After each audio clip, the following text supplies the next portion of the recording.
bishaanicha irra bu'an. Dhaan ci'aa jiranii Yesuus achuma keessa rafe. Qilleensi jabaan immoo gara bishaanichaatti gadi bubbisaa dhufe. Bidiruu isaanittis bishaan itti guutuu jalqabnaan jireenya isaaniitiif sodaatan. Yommus bartoonni gara Yesuusitti dhiyaatanii dammaqsanii barsiisaa kai nu dhumuuf jedhan. Achumaan dammaqee qilleensichaa fi dhahaa bishaanichaa isa hunkuramaa ture sana ifatee qilleensichii fi dhahaan bishaanichaa dhaabannaan gabii guddaan isaa ta'e. Kana booddee inni bartoota isaatiin meerri amantiin keessan jedhe. Isaan garuu naafuudhaaf dinqifachuudhaan namni kun eenyu innoo qilleensaa fi bishaan hin abboomu isaanis isaaf hin abboomamu.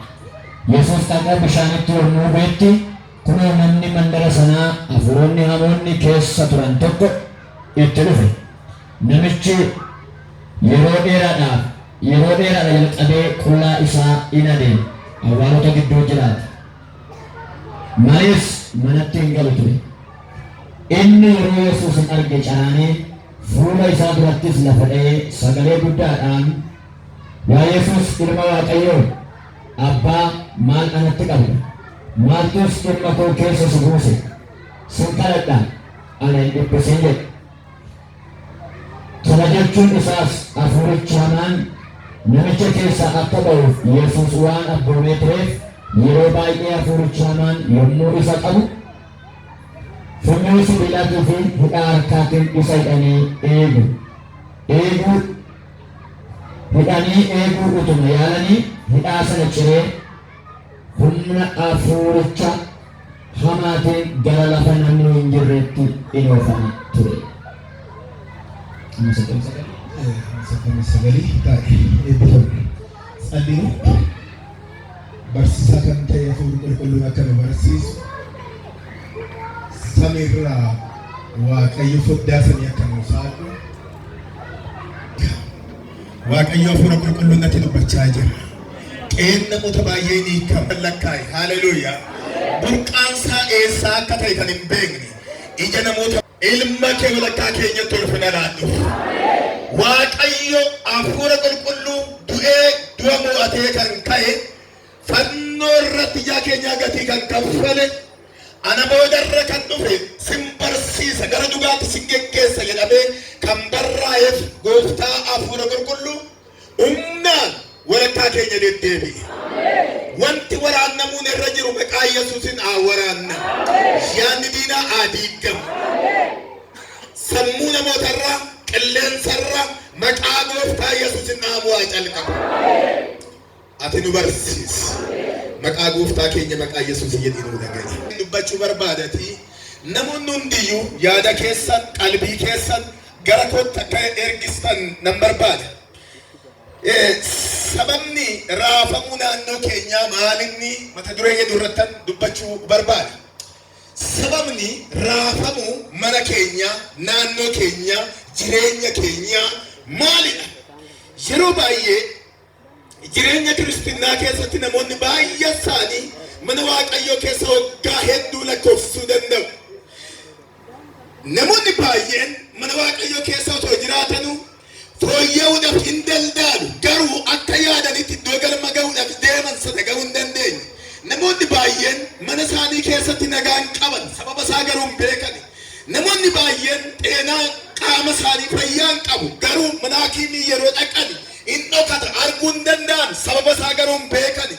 Namoonni baay'een nagaa barbaadu fedhiin isaanii yaadni isaanii nagaa. Haa ta'u malee nagaa sammuu isaanii keessa hin jiru ofiin haasa'aa deemu beekan. Arra Waaqayyo sababa raafamuu naannoo keenyaa ija keenya saaqee Waaqayyo burqaasaa nu agarsiisa. Ameen. Burqaasaa Waaqayyo ija namoota baay'ee saaqe. Ija namoota baay'ee isaanii saaqe waggaa hedduu kan sin jalaa dhokate kan gaarradame kan shaffadame.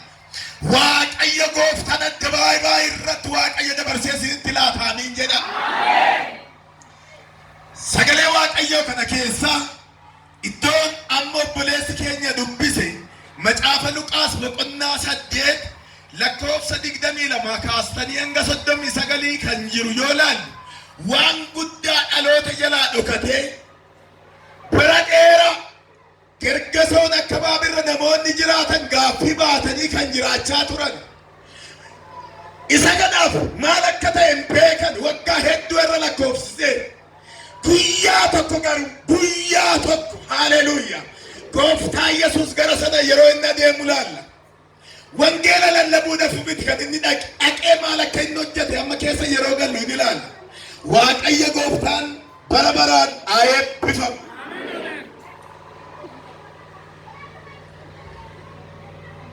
Akkuma nama jedhee gooftaa Yesuus ergamoota isaatiin Galiilaa irraa gara galaana kana gama gara Efreetis yookaan immoo Gergesoon gara jedhamutti hin ceena jedheet ergamootatti mee jedhe. Ergamoonnis eshi jedhanii bidiruurratti yaa'anii galaana irra otoo deemanii gara caafii ce'uudhaaf yeroo ga'an wanti isaan hin yaadne irratti ka'e qilleensi ama kan nagaramu keessaa qilleensi kun neechar uumamaan qilleensa amma arginu kan hin turre kan mul'atu qilleensa iji namaa ilaaluudha. Qilleensa sana duubarra garuu iji namaa kan hin ilaalle ija gooftaa Yesuus jalaa dhokachuu kan hin dandeenye qilleensa kan biraatu jira ture. Kanaaf otoo ce'aa jiranuu humni isaa dabalaa yeroo dhufu ergamoonni akkas jechuu calqaban yaa barsiisaa dhumneerra waa'een keenyaa sitti hin dhaga'amu waa'ee keenyaa nuuf yaadduu jedhan. San boodarra gooftaa Yesuus iddoo jiruuti bidiruu sana duuba isaarraa ka'ee in abboomee jedha. Arra suuraa keessan irra maqaa Yesuusin qilleensi jiru abboomamuu haa calqabu amiin jedhu. Mana keessan irra abboomamuu haa calqabu. Bultee keessan irra abboomamuu haa calqabu. Naannoo mana keessanii qilleensa qabee kan jiru maqaa Yesuusin abboomamuu haa calqabu. In abboomee jedha. San boodarra qilleensi sun gabbu jedhee jedha.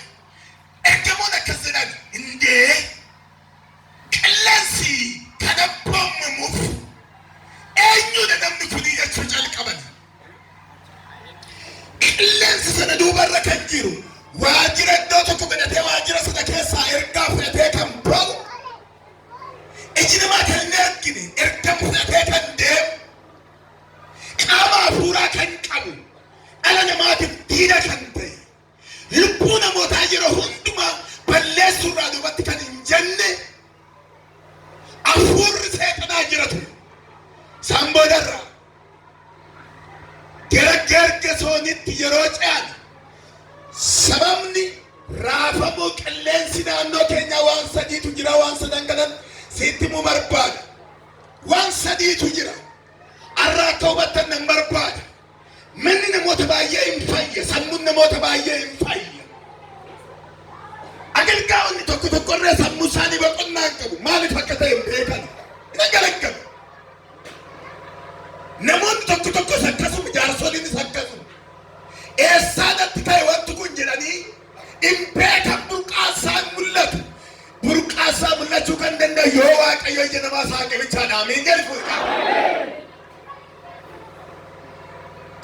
Kanaaf gara Gergesoon yeroo ga'an bidiruu irraa bu'anii akkuma isaan dhaqanii magaalaa sana galanii kan nagaramu hafuurri namicha kana keessa jiru leegiyoon jedhama. Leegiyoon jechuun gara 600. 600 kun guutummaatti waajirri isaanii namicha sadaadha. Waajirri isaan keessa ta'an walitti siqanii kan jiraatan namicha kana keessadha. Waajirri hafuura seexana 600 kan ta'an kun guutummaatti akka waajiraatti kan ittiin fayyadaman namichi kanaadha. Namichi kun kan jiraatu naannaa boolla namni tawwaalam keessa jiraata. Firoonni isaa sansalata sibiila baay'ee furdaa ta'een yoo hidhan alaa kan hidhamu harka namichaati. Inni irra yeroo jedhan garuu sansalanni irra taa'u irraa. Namoonni karaa sanaan darbuu hin danda'an. namoota yeroo argatti fiigee qarqii isaanii irraa qabeen lafaan dha'ee qaama isaanii madaa taasisa. Alaa namoonni kan ilaalan qaama namichaati. Namicha keessa garuu kan jiru waan biraati. Ammas jedhu qaama kan biraatti fayyadame, waajjira kan biraatti fayyadame, jireenya keessa nagaa akka hin arganne kan godhe ammaan calqabee kaasaa harka keessa gara Waaqayyootti maqaa Yesuusin naannaa keessan irraa kan jigeeraatu. Namoonni kan ilaalan namichaa seexanni immoo waajjira godhatee kan ittiin hojjechaa jiru namichi. Kanaaf sababni raafamuu naannaa keenyaa yoo beeku dhaabanne, yoo Waaqayyo ija keenya saaqee arguu dhaabanne, akkasumaan humni keenya dhuma. Waaqaa malee maallaa godhee Waaqayyo amma jennutti yeroo dheeraa kadhannaa keessa dabarsuudha. Kasin garramu ofitti gungumuudha. Kan isaan immoo bara dheeraa mana Waaqayyo keessa turanii abdii kutachuudha. Umriin keenya akka xumuramu seexanni godha. Kaadaa maalidha raafamuun naannoo keenya sababa kan ta'u? Inni tokkoffaan seexanoota. Seexanoota. Yeroo ammaatti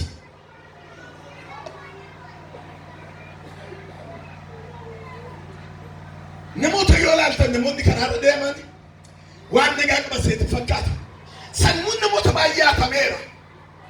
Quba raasaa deemu fi naasaa deemu. Ana warraa yoo gaafattan yeroo abbaa warraa mana hin jirre yoom galalaa ta'etti. Abbaan warraa yeroo mana ga'u garuu akka ibiddaatti irraatti boba. Abbaan warraa ana yeroo turu yoo mana kootti galayetti. Daareekti yeroo mana ga'u garuu haadha warraatti akka ibiddaatti boba. Qeenni namoota baay'ee nagaa hin qabu.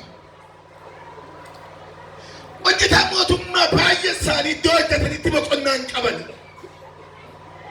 Kana yoo darban qormaata kan biraatti fida. Sana yoo darban kan biraatti ta'a. Sababa isaan beekan abalatu akkasina godhee jedhu ija isaanii xiyyeeffannoo isaanii namoota irra jira. Gidduuman hojjetee taa'ee kan hojjetu kan biraati. Kanaaf namoonni biyya Gergesoon keessa jiraatan kuni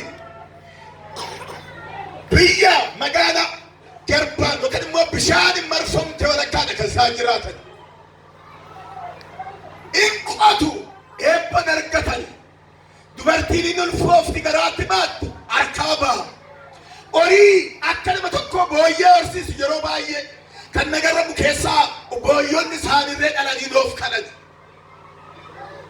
Namni isaa nagaan qabu, boqonnaan qabu.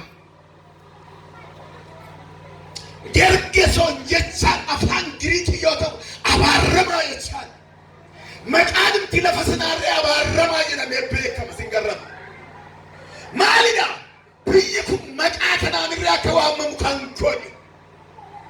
Yeroo dheeraa ture. Bara dheeraa gaaffii kana baatanii turanii. Gungumaa deemu, bo'aa deemu, gaddaa deemu. Barataan baratee milkoomne yoo ta'e. Daldaaleen milkoomne yoo ta'e. Qabeera birrii asiin yoo jedhee harkatti qabatee asiin harkaan moo luuqee ba'e. Lafaawwan kan hafe bu'aa qaba yoo ta'e. Gaddi kana wangeela miti akka biyya Galiilaa fa'aa Yerusaalem fa'aatti lallabe miti kan lallabe. Daareekt gooftaa Yesuus yeroo achi ga'e bidiruurraa bu'ee gara magaalaatti yeroo galu waajjira waggaa dheeraa seexanni keessatti fayyadamaa ture namni sun. Fiigaa dhufee fuuldura gooftaa Yesuusitti lafa dha'ee akkas jechuu calqabe. Har'a sagalee baasee dubbata iddoo jiru ameen jedha. Mana abaluu kan qabe anaadha. Jireenya abaluu kan qabe anaadha. Bultee abaluu nagaa kan dhoowwe anaadha jedhee Waaqayyo akka inni lafa lafu afaan isaa baasee akka dubbatu Waaqayyo humnaan hin hojjeta ameen jedha.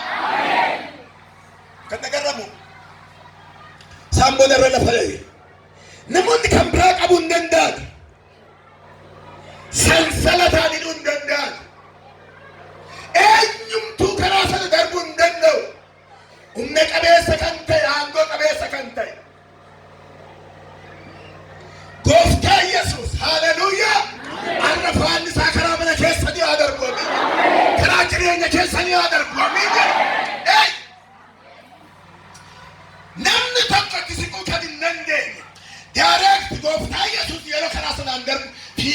eefuun dura isaatti. Maqaa gooftaa Yesuusin mana keessan irraa lafaa haadha amiin. Bultee keessan irraa lafaa haadha amiin.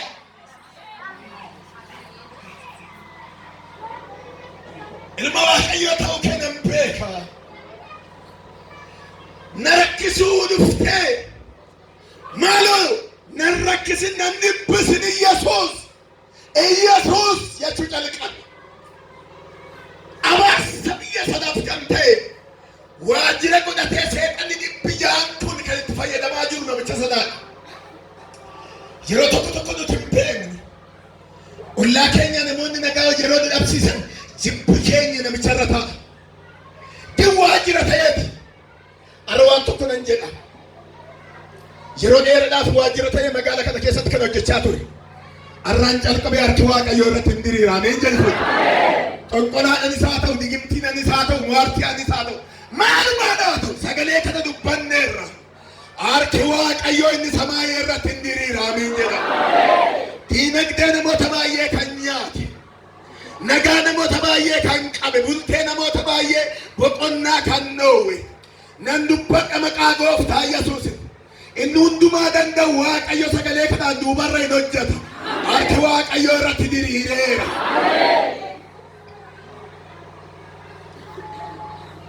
Samboodarra na rakkisuu barbaaddee maala waan tokko si kadhannaa jedhanii seexanoonni sun nun rakkisin gara booyyee kanaatti akka namni nu maaloo nu weeyyami jedhanii. Samboodarra gooftaa Yesuus yeroo inni abboo booyyeetti dhaqanii namani dhibba jaalataa magaala sana kan to'atan bara dheeraa dhaloonni akka hin baane kan godhate dhaloonni kisaaraa keessa akka jiraatan baratanii akka hin milkoomu qeetti nagaan akka hin argamne kan godhan ija namaatti kan hin mul'anne gaaffii bara dheeraa biyyi sun baatee kan taa'e Waaqayyo yeroo tokkoon isaan boqachiise. Boqonnaa isiniif haa ta'u. Mana keessaniif boqonnaa naa ta'u. Waldaa keessaniif boqonnaa naa ta'u. Lafa keessaniif boqonnaa naa ta'u. Maaltu nama boqochiisa? Waaqayyo yeroo samaa irraa dubbachuu jalqabuudha. Baay'ee kan nagarramu.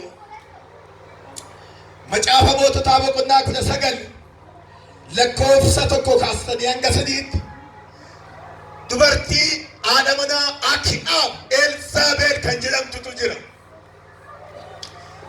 Dubartiin kun akka haadha manaa mootii tokkootti miti kan ishiin jiraattu. Sagalee nafaa ishii keessaa ba'u mudhii namaa buusa. Dhiira baay'ee raasi. Raajota Waaqayyoo baay'ee dharaasi. Abdiyyuu kan jedhamu kan nagarramu keessaa dubartiin kun Elzaabeel raajota Waaqayyoo baay'ee isaanii dhiigni isaanii akka qalamu gooteerti. Namni kan ilaalu Elzaabeel duubarra kanuu kan jiru namoonni hin beekan. Raajii guddaa beekamaa Waaqayyoon fida guddaa ittiin agarsiise Eeliyaas irree akkas jedhee dubbatu. Eeliyaas maal goota iddoo kanaa yeroo jedhee Waaqayyo dubbatu. Elzaabeel raajota baay'ee ajjeefteerti. Anas na ajjeesuudhaa barbaaddi. Yaa gooftaa tobaatoo afeeraa jedhu. Laphee namoota baay'ee buuste. Jechi afaan ishii keessaa ba'u akka dubartii mootii ulfinaan dubbattu miti. Laphee namoota baay'ee raaste. Dhiiga namoota baay'ee dhangalaaste.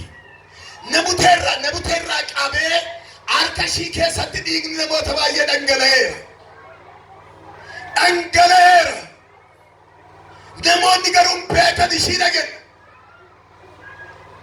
Samboodarra Abdiyyuu kan jedhamu mana Akiyaabitti kan galu nama Waaqa beeku. Namni Waaqa beeku mana Akiyaabitti Elzaabeelitti akkamitti galee jiraata jechuu dandeessu. Yeroo tokko tokko Waaqayyo sababii qaba iddoo tokko sin kaa'a. Maaf ibidda keessa teenya, maaf raafamuu keessa teenya jennan. Kan nagaramu Abdiyyuun mana Elzaabeelitti mana Akiyaab keessa jiraata. Raajota 100 allayyaa keessa dhoskeeti 50 addaan qoodee sinxalliyaa hafuura kanaan wallaansoo qaba jedhee dhoskaadha waan nyaachaa achitti geessafii ture. raajonni dhibbata guutummaatti yoo xallean Elzaabel kufuun dandeenye hafuurri seexanni dubartii kana keessa jiru kufuun dandeenye gaaf tokko in tsallu deebin hin jiru iniyyuu deebin hin jiru shiroo tokko waaqayyo ija keessa naasaatu kan jedhuuf sababin qabu ammas nan jedha harka keessan kaasa waaqayyo ija namoota baay'ee saaqa diinagdee keetiif mana keetiif nagaa kan si dhufu kanaan boodarra waaqayyo ija keessa saaqee burqaasaa sin agarsiisuu ta'a maqaa Yesuus ija hafuura keessanii haa saaqa hafuura qulqulluun samaa irra jirtu ija keenya nuu saaqi bara dheeraa lafaaneerra bara dheeraa gatii kaffalleerra maal akka ta'e wallaalleerra har'a garuu si kadhanna maqaa gooftaa Yesuusin ija hafuura keenyaa nuu saaqi isaan boodara waaqayyo akka jedhan Eeliyaas dubartiin kun namoota baay'ee jilbifachiifteerti namoota baay'ee fixxeerti amma Eeliyaas jedhaan Elzaabelin asii dhaabattee ishii faana mormiin kaasin burqaasaa sitti agarsiisa gara makka dhaqxu sitti agarsiisa gara Siidoonaa kan jedhamu achi dhaqi jedhee waaqayyo achitti ergate dubartiin tokko immoo akka waan nyaattu sii qopheessitu achitti ajajeera deemi jedhaan waaqayyo kan nagarram keessaa Eeliyaasin gara sanatti yeroo ergu Eliyaas allayyaa keessa galee kadhannaa jalqabe lekka abbaan Elzaabel kan inni itti dhalatee guddate iddoo sana jiratu xaa'ootiin waaqa waaqeffannaa ba'an kan inni itti jalqabame Siidoonaatti ture Siidoonadha iddoo sana taa'ee hafuura Elzaabel keessa jiruuf humna kan ta'u duubaa humna kan dabalaaf jiru burqaan isaa Siidoonaa jiratu arra maqaa gooftaa Yesuusin burqaasaa akka argitan ammas nan jedhaa ija keessa naasaa raajonni dhibba tokko asii tsallu deebin hin jiru in tsallu Elzaabelin kuftu likki Eeliyaas allayyaa galee yeroo tsallu calqabachi abbaan Elzaabel iddoo sanaa lafa dha'e abbaan achi yeroo lafa dha'u nama iyyuu jedhamnu waaqayyo isaa saaqee likki hafuurri Elzaabel keessa mootii jiru yeroo acharraatii iyyuu argite duubarra kan jiru yeroo rukutamu ishii keessa kan jiru mootii iyyuu calqaba isaan boodara namni fiigee dhaqee tooqirraa qabee lafaan ishii dha'ee jedha maqaa Yesuusin irra lafa dhawaa jalqaba min jedha taas bultee kee kan qabu jireenya kee kan qabu mana kee kan qabu magaala kana kan qabu ibidda waaqayyoo waamnati lafa dhawaa jalqaba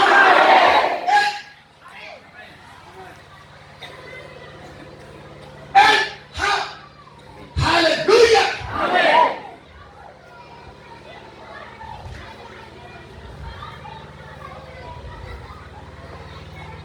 lekkati lafa yeroo dha'u si lafni lafa dhawte waggaa baay'ee lakkoofsisiifti humnaa gargaarsa baay'ee fidheechiti lubbuu namoota baay'ee fidheechiti dhiiga namoota baay'ee dhaggeeraa fidheechiti jin waaqayyo iyyaa Eeliyaas amma isaa qotti dubartiin kun ammeenya gurguddaa hojjette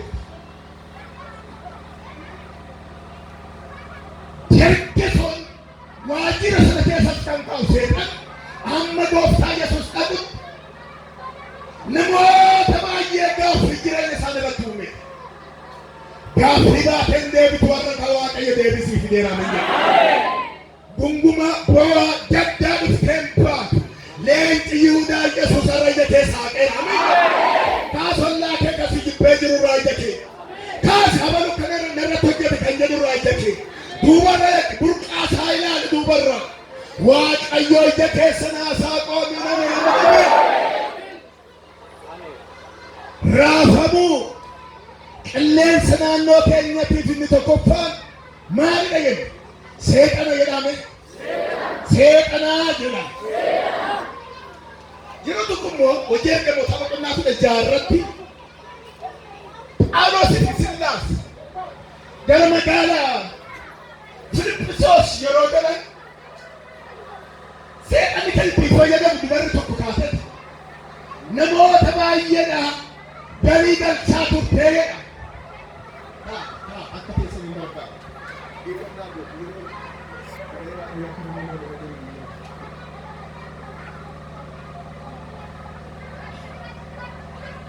Galii galchaa turte dubbannaa nafaashii keessaa bahu dubbannaa seexanni dubbatu fakkaata.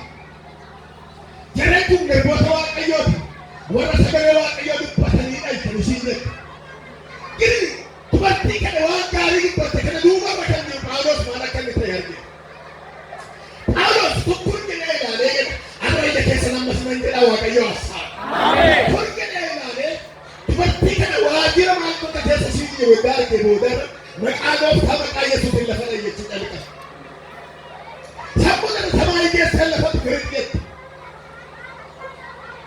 Namoota baay'eedhaaf madda galii taatee hafuurri keessa jiru waan gargaaraa tureef namoonni baay'een galii isaanii jala waan dhaabbateef inni jedhu jedhu. Edda hafuurri kun dhaameeti balballi saaqamuun kan dhufe boodara. Edda hafuurri kun dhaamee lafti socho'uun kan dhufe boodara.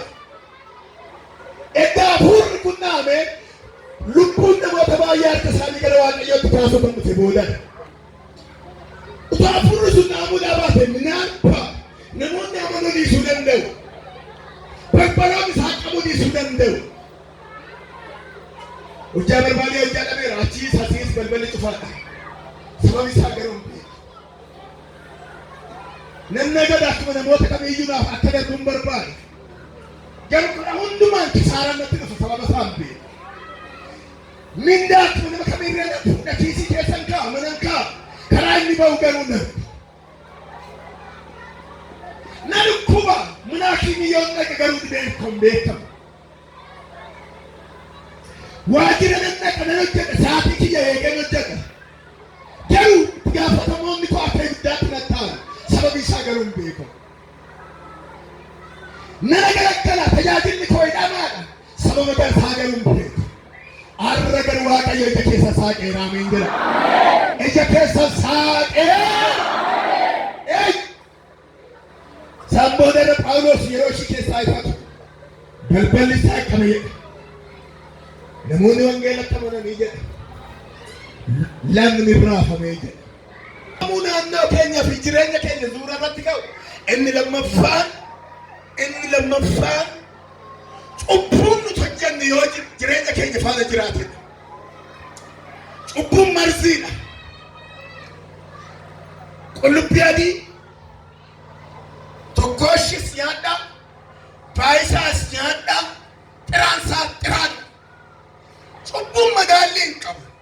Cubbuu guddaa, cubbuu xiqqaa kan jedhamu hin jiru. Cubbuun cubbuudha. Cubbuun Waaqayyoof abboomamuu dhiisudha. Macaafa raajii Yoonaas yoo laafitanu Yoonaas Waaqayyo gara Tarseesitti akka inni deeme wangeela labsu yeroo itti Yoonaas immoo gara biraatti qajeelatu. Gara Nanawweetti yeroo inni ergu inni immoo gara Tarseesitti deematu. Samboodara Waaqayyo bidiruu isaa yaabbatanii galaana irra deeman irratti qilleensa kaasee. Namoonni baay'ee isaanii sababa raafama qilleensa sanaa hin beekne.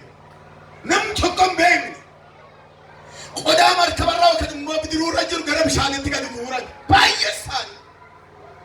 Samboodarra Yoonaas akkas jedhe. Sababuu raafamuu qilleensa kana sababi rakkina asitti uumame kana anaadha. Anatu cubbuu hojjete. Anatu Waaqayyoon dhaga'uu dhiise.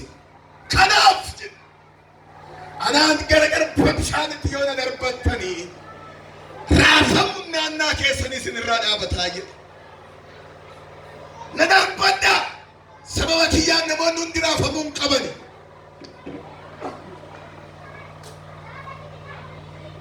Na darbadhaa sababa kiyyaan irree Waaqayyoo hidhamuun irra hin jiru.